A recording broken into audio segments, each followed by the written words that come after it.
আসসালামু আলাইকুম দর্শক, এটি সুসংবাদ বলবো নাকি দুঃসংবাদ এখনো বুঝতে পারছি না।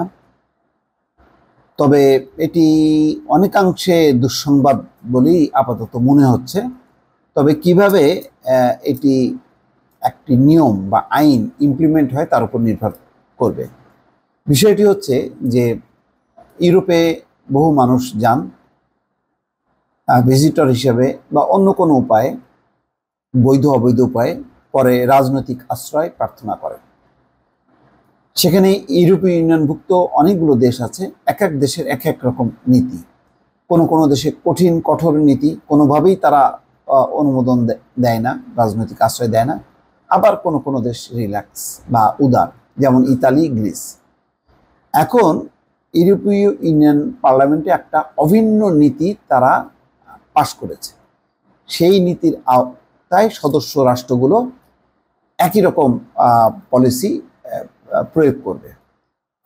সেটা কি দর্শক? সেইটা নিয়েই রিপোর্ট যে রাজনৈতিক আশ্রয় সংক্রান্ত নিয়ম কানুনের সংস্কারের প্রস্তাব অনুমোদন করেছে ইউরোপীয় ইউনিয়নের পার্লামেন্ট। 10টি আইনের আওতায় এই রাষ্ট্রজোট বহিঃসীমানায় আরও কড়া নিয়ম চালু করবে এবং সব সদস্য দেশ সম্মিলিতভাবে এক্ষেত্রে দায়িত্ব ভাগ করে নেবে। অর্থাৎ কোনো দেশ গ্রহণ করবে আর কোনো দেশ মানে গ্রহণ করবে না, অ্যাকসেপ্ট করবে না, রিজেক্ট করতে থাকবে, এইটা হবে না। অর্থাৎ যদি গ্রহণ করা হয় তাহলে সবাই নেবে, আর যদি গ্রহণ না করে তাহলে সবাই রিজেক্ট করবে। তো ডয়েচে ভেলে এই ব্যাপারে একটা রিপোর্ট করেছে। তাতে বলা হচ্ছে এর ফলে এখন থেকে শুধু গ্রিস ও ইতালির মতো দেশকে শরণার্থীদের ঢল আর একা সামলাতে হবে না, যে ঢল আগে গ্রিস এবং ইতালি সামলাতো। শরণার্থীরাও আর বিচ্ছিন্ন আশ্রয় নীতির দুর্বলতার সুযোগ নিয়ে ইইউর একাধিক সদস্য দেশে স্বীকৃতির চেষ্টা চালাতে পারবেন না। উল্লেখ্য, এর আগে ইইউর বেশিরভাগ সদস্য দেশের সরকার সেই প্রস্তাব অনুমোদন করেছিল। ইউরোপীয় কমিশন সেই সব আইন কার্যকর করার উপায় বাতলে দেওয়ার পর 2026 সাল থেকে সেই উদ্যোগ কার্যকর করার পরিকল্পনা রয়েছে।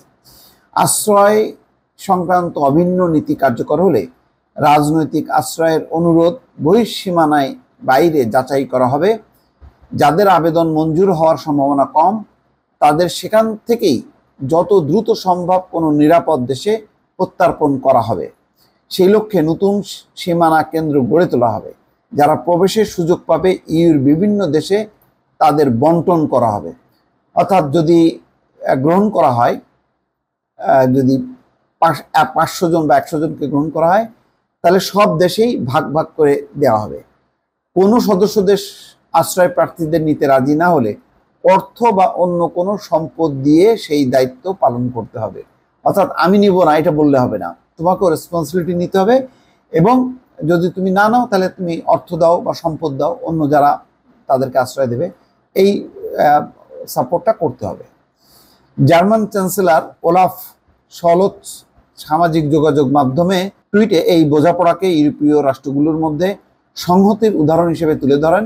ইউ কমিশনের president Ursula von der Leyen পার্লামেন্টের এই সিদ্ধান্তকে স্বাগত জানিয়ে বলেন, এর ফলে একই সঙ্গে ইউরোপের সীমান্ত নিরাপদ রাখা এবং অভিবাসন প্রত্যাশীদের মৌলিক অধিকার রক্ষা করা সম্ভব হবে।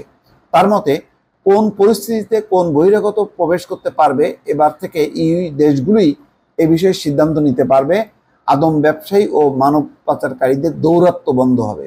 ইউরোপীয় ইউনিয়নের নির্বাহী ও সংসদীয় ক্ষমতা কেন্দ্র এমন সিদ্ধান্ত সম্পর্কে উৎসাহ দেখালেও একাধিক শরণার্থী সহায়তা সংগঠন ইউর নতুন অভিন্ন নীতির সমালোচনা করেছে। অ্যামনেস্টি ইন্টারন্যাশনালের মতে এর ফলে আরও বেশি মানবিক বিপর্যয় ঘটবে।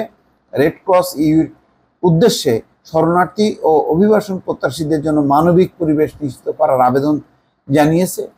ব্রাসেলসে ইউ পার্লামেন্টের সামনে প্রতিবাদ বিক্ষোভ দেখা গেছে। ফলে এটা এমনি শুনতে ভালোই লাগছে যে সবাই এটা ভাগ করে নেবে, যাদের আবেদন অ্যাকসেপ্ট করবে তাদেরকে তারা ভাগ ভাগ করে দেবে বিভিন্ন সদস্য রাষ্ট্রগুলোকে, আর যাদেরটা করবে না তাদেরকে মানে কম মোটামুটি নিরাপদ দেশগুলোতে প্রত্যর্পণ করবে। এগুলি শোনা যাচ্ছে, কিন্তু একজোট হয়ে যখন হবে, অধিকাংশ দেশ যেহেতু অভিবাসন বিরোধী, সুতরাং এটি অভিবাসন যারা চায় ইউরোপে রাজনৈতিক আশ্রয় বা অন্য কোনো মানবিকভাবে, এটা তাদের জন্য নিশ্চয়ই এটা বজ্রাঘাত বলা যায়। দর্শক ভালো থাকবেন, আল্লাহ হাফেজ।